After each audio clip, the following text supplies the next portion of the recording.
और प्यारे बच्चों, गुड मॉर्निंग। कैसे हैं आप सब लोग। आज हम यूपी बोर्ड के कक्षा 10 के लिए एक बहुत ही इम्पोर्टेंट क्वेश्चन लेकर के आए हैं। इस क्वेश्चन का जो है वो इस प्रकार से डिटेल है। सिरका है ना, यानी एथेनोइक अम्ल का संरचना सूत्र लिखिए। ठीक है, एथेनोइक अम्ल यानी सिरके का संरचना सूत्र लिखने को आता है।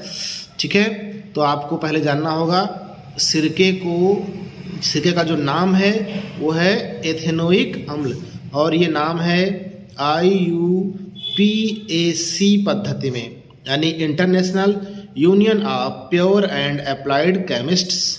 ये IUPAC का पूरा जो है फुल फॉर्म होता है, और इस पद्धति में सिरके को कहते हैं एथेनोइक अम्ल।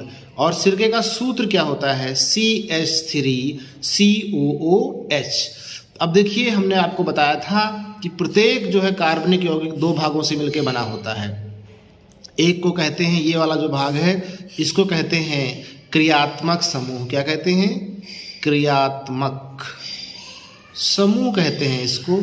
और ये है एल्किल समूह। क्या है? एल्किल समूह। ठीक है, यानी देखो यहाँ पे एक कार्बन है और 4 हाइड्रोजन होने चाहिए, CH4 होना चाहिए, लेकिन एक हाइड्रोजन यहाँ से निकल चुका है। ठीक है, इसीलिए ये कैसा है? एल्किल समूह है। तो एक हाइड्रोजन की जगह पे ये पूरा का पूरा ग्रुप आ जाता है, इससे जुड़ जाता है, और इस ग्रुप को कहते हैं क्रियात्मक समूह। ठीक है, यही ग्रुप तय करेगा ये टोटल जो पूरा का पूरा जो है यौगिक है इसके रासायनिक गुण को। ठीक है, तो ये ग्रुप जिसमें भी जुड़ा होगा उसका नाम ऐसे होगा नोइक अम्ल, ओइक अम्ल कहेंगे इसको। जैसे एक कार्बन है तो मीथेन में जुड़ा हुआ है तो इसका नाम हो जाए, सॉरी, एक कार्बन है, एक ये कार्बन, तो 2 कार्बन वाला एथेन होता है, तो एथेन में जुड़ा है तो एथेनोइक अम्ल हो गया इसका। ठीक है, अगर मीथेन में जुड़ा होगा, सॉरी, प्रोपेन 3 कार्बन वाले में जुड़ा होगा, देखो 2 कार्बन और एक और कार्बन, 3 कार्बन हो गए, तो 3 कार्बन को प्रोपेन कहते हैं, तो इसका नाम हो जाएगा प्रोपेनोइक अम्ल। क्या नाम हो जाएगा? प्रोपेनोइक अम्ल नाम होगा इसका। तो बात समझ में आ रही है? तो सबसे पहले हम सिरके का देखते हैं। सिरके का नाम है एथेनोइक अम्ल, राइट। और इसका जो सूत्र होता है CH3COOH। क्रियात्मक समूह इसमें लगा होता है COOH, ये क्रियात्मक समूह है COOH। इस क्रियात्मक समूह का जो नाम है उसको कहते हैं कार्बोक्सिलिक क्रियात्मक समूह। क्या कहते हैं? कार्बोक्सिलिक क्रियात्मक समूह।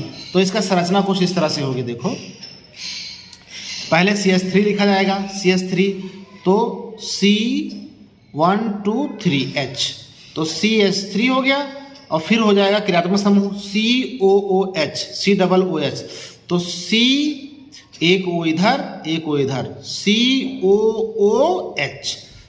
तो ये आपका संरचना सूत्र हो गया किसका? आपका एथेनोइक अम्ल यानी सिरके का संरचना सूत्र है ये। आप लोग समझ रहे हैं बात हमारी? सिरके का ये संरचना सूत्र है। ठीक है, किस प्रकार से? ये देखिए, HHC single bond HC single bond OH और डबल बॉन्ड O, तो हो जाएगा CH3COOH। ये सिरका हो गया। इसके साथ साथ इसको बोलते हैं एथेनोइक अम्ल। और एक ये भी नाम याद रखिएगा, कभी कभी आता है प्रोपेनोइक अम्ल।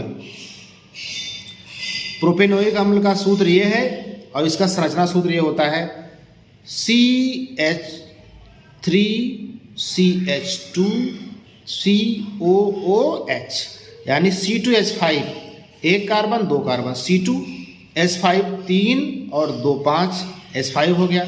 फिर COOH, इसमें भी कार्बोक्सिलिक क्रियात्मक समूह लगा हुआ है। ये इसका नाम है कार्बोक्सिलिक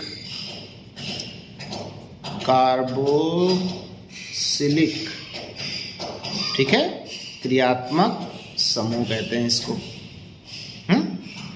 ऐसे बहुत सारे क्रियात्मक समूह हैं, तो जिसमें भी कार्बोक्सिलिक क्रियात्मक समूह लगा होगा यानी COOH लगा होगा, उसके लास्ट में ओइक अम्ल लिखेंगे। क्या लिखेंगे? ओइक अम्ल। और शुरू में क्या लिखेंगे? शुरू में जितने कार्बन होंगे, देखो 2 कार्बन है इसके और एक कार्बन इसका है, तो कितने टोटल कार्बन हो गए? 3 कार्बन हो गए। 3 कार्बन होते हैं प्रोपेन के। किसके होते हैं? प्रोपेन के। तो इस प्रोपेन के पीछे लग जाएगा ओइक अम्ल, तो प्रोपेनोइक अम्ल हो जाएगा। ठीक है, ये दोनों बहुत तैयार कर लेना आप लोग, क्योंकि ये दोनों परीक्षा के लिए इंपॉर्टेंट है।